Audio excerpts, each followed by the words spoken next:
All right, let's just dive right into this explainer. Today we're unpacking a really beautiful story called Halima and the New Friend. Now, on the surface, it's a simple narrative, but it actually packs this profound lesson about friendship, faith, and honestly, how we represent ourselves to the world. Our story centers around a young Muslim girl named Halima who proudly wears her hijab, and the absolute game changer of a lesson she learns about what it actually means to connect with other people. She doesn't know much about Islam. Is that okay? Wow. This simple but honestly super powerful question completely sets the stage for our story. It perfectly captures Halima's hesitation, right? She's just met this new classmate, Emma, and she's immediately struck by the fact that Emma comes from a totally different background. And you know, it's a very natural, very human moment of pause that I think pretty much all of us can relate to. Section 1. A brand new friend. So picture this. It's a sunny afternoon, and Halima, proudly wearing her hijab, practically sprints home from school. She is just bursting with excitement to tell her mom about Emma, the shy new girl in her class. Halima really wants to be friends with her, but she hesitates.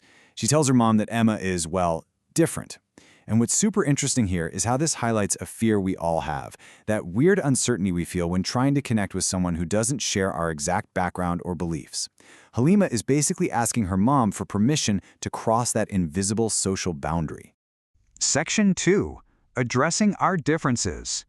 Now, instead of just brushing off Halima's concern, her mother does something absolutely brilliant. She gently suggests, maybe Allah brought Emma into your class for a beautiful reason. And guys, this right here, this is the core wisdom of the whole story. The mother is completely reframing the situation. She's teaching Halima to look at unexpected encounters or people who seem quote-unquote different, not as roadblocks, but as literal divine opportunities for connection. Naturally, Halima wants to know, okay, what is that beautiful reason?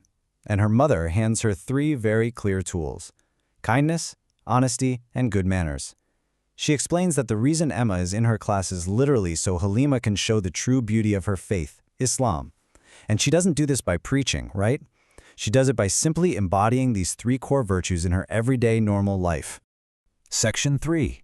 Kindness in action. Okay, so how does this actually look in practice?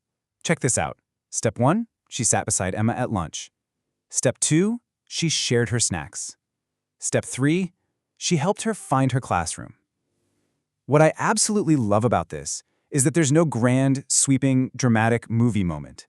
It's just a sequence of small, concrete, super practical acts of kindness. I mean, honestly, this is exactly how you bridge a gap. You start with lunch and some good snacks. And the result? Emma simply says, "Thank you, you are really nice." That happy, relieved response proves something we often forget. Genuine warmth instantly melts away the nervousness of being the new kid in a strange place. Emma was obviously shy and anxious, but Halima's proactive kindness, totally rooted in that advice from her mom, just completely broke the ice. Section 4. Sharing faith and friendship. So, as their friendship blossoms over the next few days, Emma's natural curiosity kicks in, which leads to this really beautiful cultural exchange. During break time, Emma actually notices Halima praying. Now, here's the kicker. Halima doesn't hide her faith. She doesn't get awkward.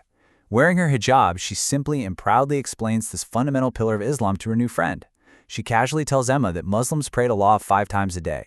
She answers the questions kindly, simply, and without overcomplicating the whole shebang.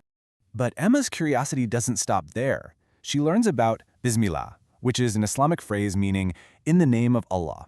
It's something Muslims often say before starting an action. And just by hanging around Halima, Emma absorbs this concept. She sees how saying Bismillah roots everyday normal actions like, eating a snack or starting a homework assignment in this awesome mindset of mindfulness and gratitude. Honestly, Emma learned so much just by watching. She learned about saying Bismillah, helping others, respecting parents, and being thankful to Allah. And notice how the lessons Emma walks away with aren't just dry textbook theological facts. No, they are deeply universal values. She picked them up simply by observing Halima's everyday behavior. Halima basically became a living, breathing example of her faith. Section 5. The beauty of character. Now, the true impact of Halima's actions fully comes to light in this incredible quote from Emma. She looks at Halima and says, "Before I met you, I did not know much about Islam, but now I know Muslims are kind and caring. I mean, wow, that quote is just incredible. It confirms that Halima successfully achieved exactly what her mom was talking about. She nailed that beautiful reason her mother spoke of. Without a single formal lecture, Halima completely transformed a person's understanding of an entire group of people. Naturally, Halima proudly goes home to share this massive win with her mom. And here we get this profound contrast: teaching with words versus teaching with character. Because sure, words can inform. You can tell someone you're kind until you're blue in the face. But actually living out kindness and good character day by day, that is what truly educates the heart. And really, that brings us to the ultimate takeaway of this whole explainer. Good manners and kindness can teach others about the beauty of Islam. It beautifully reinforces the idea that faith, or honestly any deeply held belief system, is most powerfully expressed through how we treat the people around us. So, I want to leave you with this final thought, a question really, to chew on. How do your daily actions teach others about who you are? Because here is the absolute truth. Whether you are a young Muslim girl wearing a hijab like Halima, or literally anyone else navigating this crazy diverse world, your everyday character is constantly telling your story. You are always teaching people what you value by how you treat them. So let that be your beautiful reason to show some extra kindness today. Thanks so much for joining me on this explainer, and I will catch you on the next one.